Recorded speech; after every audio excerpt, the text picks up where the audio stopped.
100 में से 95 नंबर पक्के करने हैं, तो इस वीडियो को 1 सेकंड के लिए भी स्किप मत करना। यह है क्लास 12 हिंदी 2026 का असली मॉडल पेपर, जिसे सॉल्व किए बिना टॉपर भी एग्जाम देने नहीं जाते। तो चलिए एक एक प्रश्न को फोड़ते हैं उनके उत्तर के साथ। दोस्तों, ये समान हिंदी का वायरल मॉडल पेपर है, ठीक है ना।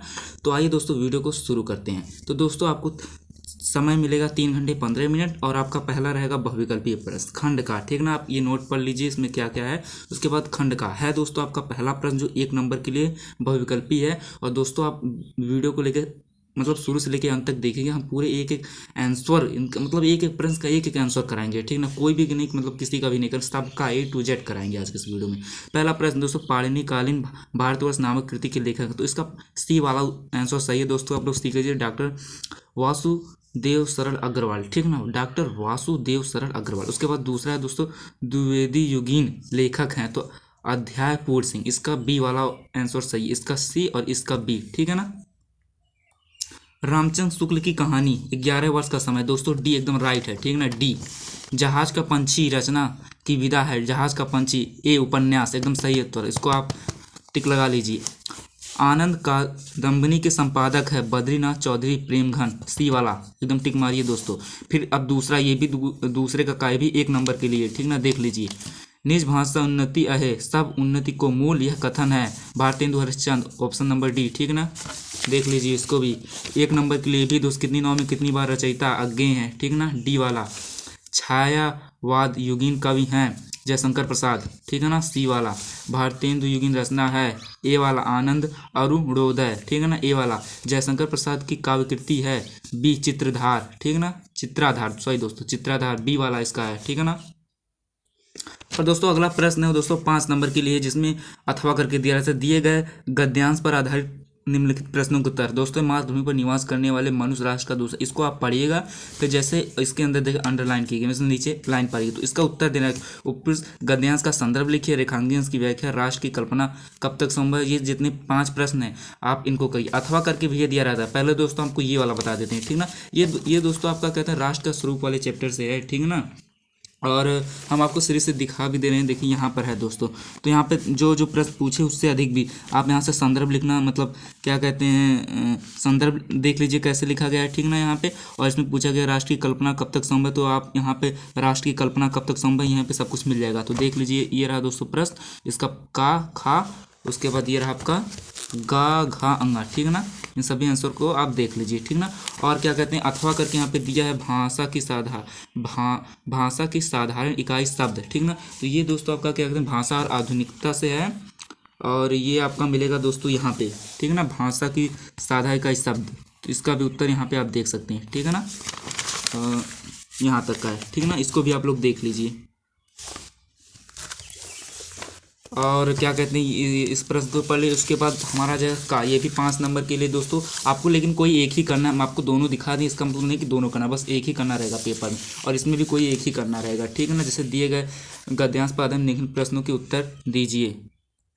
नील परिधान बीच सुकुमारी, इसको चाहे कीजिए चाहे मैं कब कहता हूँ जग। ये दोस्तों क्या कहते हैं आपका जो ये वाला है, ये दोस्तों आपका श्रद्धा मनु चैप्टर से है, ठीक है ना। और यहाँ पे अथवा करके दिया है, तो ये मैं आहुति बनकर देखा जो चैप्टर था। तो इससे हम दोस्तों आपको ये वाला अथवा ये वाला नहीं कराएंगे, ये वाला दिखा देने सीरीज से दोस्तों देख लीजिए। सजनानंद हीरानंद वासिन अज्ञान, और क्या कहते हैं ये रहा, यही वाला है ना, मैं कब कहता हूँ दोस्तों। तो इसमें जितने भी प्रश्न पूछे गए हैं, ये प्रश्न है इनके सारे आंसर, ठीक है ना। इसको भी देख लीजिए आप लोग, और इन सारे प्रश्न को आप देख लीजिए, ठीक है ना। और अगला जो प्रश्न है दोस्तों वो है मतलब निम्नलिखित में से किसी एक लेखक का साहित्यिक परिचय देते हुए उनकी प्रमुख रचनाओं का उल्लेख कीजिए।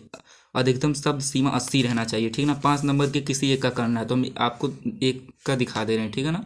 दोस्तों हम आपका कन्हैयालाल मिश्र प्रभाकर का जीवन परिचय और साहित्यिक परिचय दिखा दे रहे हैं, ठीक है ना।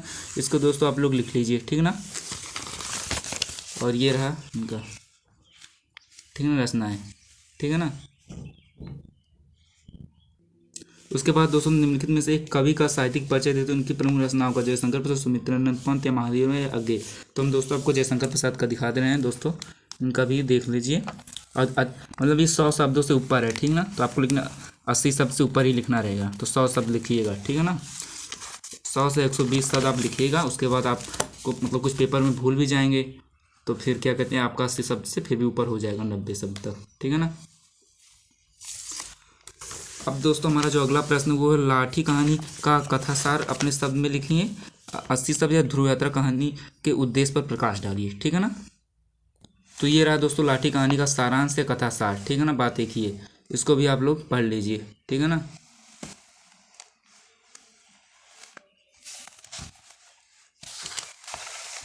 और क्या कहते हैं इधर भी है थोड़ा, ठीक है ना। या तो अब दोस्तों ध्रुव यात्रा कहानी का उद्देश्य भी लिख सकते हैं, कोई एक ही कीजिएगा, हम आपको दोनों दिखा दे रहे हैं। ये रहा दोस्तों ध्रुव यात्रा कहानी का उद्देश्य, ठीक है ना। उसके बाद दोस्तों 7वां प्रश्न 5 नंबर के लिए स्वपठित खंडकाव्य के आधार पर किसी एक खंड के प्रश्न का उत्तर दीजिए। किसी एक का अधिकतम 80 शब्द सीमा है। तो ये दोस्तों आप जिस जिले से होंगे तो वहाँ पे तो हम सारा नहीं करा रहे हैं, ठीक ना। आप जिस जिले से वहाँ से आप कर सकते हैं, ठीक ना। सीरीज से आप पढ़ सकते हैं, मतलब जिस जिले के हैं आप, ठीक ना। तो हम किसी एक जिले का नहीं बता रहे हैं, ठीक है ना। बस हम किसी का भी नहीं बता रहे हैं यहाँ पर, इसका हम छोड़ देंगे। उसके बाद दोस्तों हमारा खंड खा 7 नंबर के लिए ये आपका संस्कृत से दोस्तों संदर्भ लिखना है, मतलब पहले इसको पढ़िए, उसके बाद इसका हिंदी अनुवाद और संदर्भ लिखना है, ठीक है ना। दिए गए संस्कृत गद्यांश का संदर्भ और हिंदी अनुवाद कीजिए। तो हम दोस्तों आपका पहले वाले का दिखा दे रहे हैं, ठीक है ना। तो ये रहा दोस्तों ये पहले वाले का, ठीक है ना। संदर्भ भी और हिंदी अनुवाद, ठीक है ना। इसको पढ़ लीजिए, कब पूछा ये भी देख लीजिए, ठीक ना, काफ़ी इंपॉर्टेंट है। उसके बाद दोस्तों ये अथवा चाहे आप ये कीजिए चाहे एक बात एक ही है, ठीक ना। उसके बाद खा वाला है तो इसमें भी 7 नंबर के लिए चाहिए वाला कीजिए चाहिए। हम पहला आपको दिखा दे रहे हैं सहसा विदधित वाला, ठीक है ना।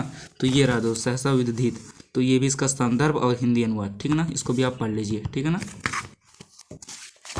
देख लीजिए।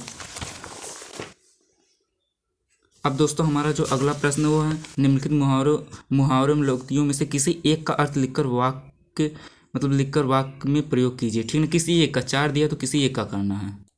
तो हम आपका दोस्तों गिरगिट की तरह रंग बदलना ये वाला आपको दिखा दे रहे हैं। ये रहा दोस्तों, क्या कहते हैं, कहाँ गया, गिरगिट की तरह रंग बदलना, अस्थिर रहना। आजकल के नेताओं को गिरगिट की तरह रंग बदलना खूब आता है, ठीक है ना।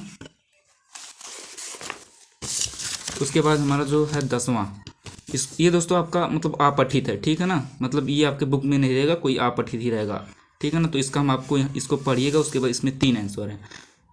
कवि का क्या संदेश है, और मुझे भ्रम होता है कि मैं प्रत्येक पत्थर में चमकीला हीरा है। मुझे भ्रम होता है कि प्रत्येक पत्थर में चमकता हीरा, इसका आशय स्पष्ट कीजिए और रेखांकन इसकी व्याख्या। ये दोस्तों हमने पहले का उत्तर लिखा है, ठीक है ना। इसमें कवि का संदेश क्या है, फिर इस पंक्ति का आशय क्या है, ये दूसरे का है, ठीक है ना। और ये दोस्तों तीसरे का आंसर, ठीक है ना। इसको आप जरूर पढ़िएगा। उसके बाद दोस्तों 11वां प्रश्न है आपका व्याकरण से। तो इस निम्नलिखित शब्द युग्मों का सही अर्थ लिखना है। तो पहले का दोस्तों अंश और अंश का हो जाएगा भाग्य और कंधा, वात और बात का हवा वार्ता। निम्नलिखित में से किसी एक के 2 अर्थ लिखना है, ठीक है ना, ये वाला प्रश्न। तो हम दोस्तों आपको विधि का बता दे रहे हैं। विधि का दोस्तों होता है कानून, भाग्य और तरीका। हमने 3 बताया पर कोई 2 ही लिखिएगा, कानून, भाग्य या तरीका 3 होता है, ठीक ना। उसके बाद दोस्तों इसमें से जिसका कभी अंत ना उसे अनंत कहते हैं, और जो कभी बूढ़ा ना उसे अजर कहते हैं। उसके बाद इनमें से किन्हीं 2 वाक्यों को शुद्ध करना। मीरा कृष्ण भक्त कवित्री हैं, कवित्री और मेरा बाल सफ़ेद हो रहा है। तो इसका होगा मीरा कृष्ण भक्त कव इत्री, यहाँ पे वा पे छोटी का मात्रा नहीं रहेगा, ठीक है ना। इसमें छोटी का मात्रा है। और मेरे बाल सफ़ेद हो रहे हैं, ठीक है ना। फिर हास्य अथवा करुण रस के लक्षण, उदाहरण, यमक, ये सब दोस्तों हैं। तो ये दोस्तों हमने इस पर एक वीडियो अपलोड की है, आप लोग जाके वहाँ से देख लीजिएगा, ठीक है ना। उसके बाद दोस्तों हमारा क्या कहते हैं, ये सब दोस्तों आपके 2-2 नंबर के हैं, देख लीजिए, ठीक है। उसके बाद हमारा अगला जो है वो है अपने गली मोहल्ले नालियों में सफाई हेतु नगर निगम को के स्वाध्याय को अधिकारी को मतलब पत्र है, ठीक है ना। अथवा बैंक के किसी व्यवसाय को रोकने व्यवसाय को करने के लिए ऋण प्राप्ति हेतु आवेदन पत्र। नगर पालिका को मोहल्ले की सफाई होती है। दोस्तों हम इस पर आपको एक पत्र दिखा दे रहे हैं, ठीक है ना। ऐसे ही पत्र लिखिएगा, ठीक है ना। और यहाँ पे भवदी का खा कि नहीं अपना नाम, ठीक है ना। और दिनांक मतलब कोई सा भी डाल दीजिएगा, ठीक है ना। तो ये रहा दोस्तों आपका पत्र, अच्छे से इसको भी पढ़ लीजिए। उसके बाद दोस्तों आपका मतलब ये 6 नंबर का था, ठीक है ना। और अब 9 नंबर का किसी विषय पर अपनी भाषा शैली में निबंध लिखना है, ठीक है। चाहे बेरोजगारी पर, या तो साहित्य समाज के दर पर, या तो राष्ट्रीय एकता पर, या पर्यावरण संरक्षण पर, विज्ञान वरदान या अभिशाप पर। हम दोस्तों आपको बेरोजगारी की समस्या पर दिखा दे रहे हैं, ठीक है ना। इसको आप लोग तैयार कर लीजिए बेरोजगारी की समस्या पर।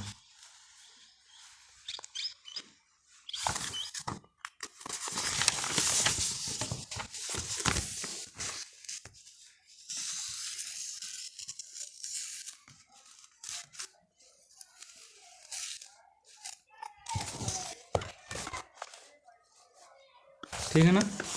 और क्या कहते हैं, बस दोस्तों वीडियो अच्छा तो लाइक करें, चैनल पर नए तो चैनल को सब्सक्राइब कीजिए। जय हिंद।